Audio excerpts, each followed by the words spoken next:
एक होती है कम्युनिकेबल डिजीज़, एक होती है नॉन कम्युनिकेबल डिजीज़।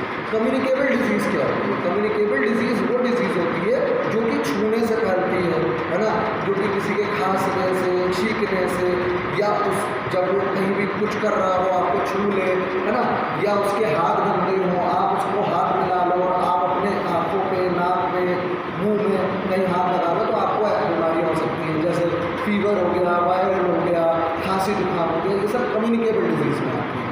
कुछ डिजीज़ेज ऐसी होती है जो कि नॉन कम्युनिकेबल होती है, मतलब जो कि छूने से या किसी के संपर्क में रहने से नहीं फैलती है ना, जैसे कि वर्ल्ड एड्स डे। एड्स एक ऐसी बीमारी है जो किसी के संपर्क में आने से नहीं फैलती, मतलब किसी को छूने से नहीं फैलती है।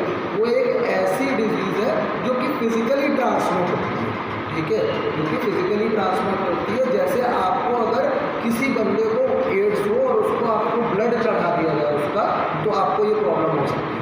वो एक ब्लड या एक तरीके से इंटरनल ट्रांसफ्यूजन बेस्ड, मतलब जो आपके शरीर में कुछ जाने की वजह से फैलती है, जैसे खून चला जाए, है ना, इस तरीके से वो फैलती है, ठीक है। तो किसी को छूने से एड्स नहीं होता, ये चीज़ समझना।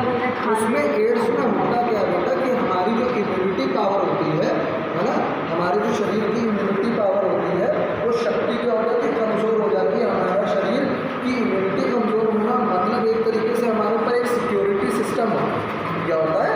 सिक्योरिटी सिस्टम होता है, वो ख़त्म हो जाता है। एक सिक्योरिटी मतलब एक कवच है हमारी बॉडी पे जिसको इम्यूनिटी वो कहा जाता है।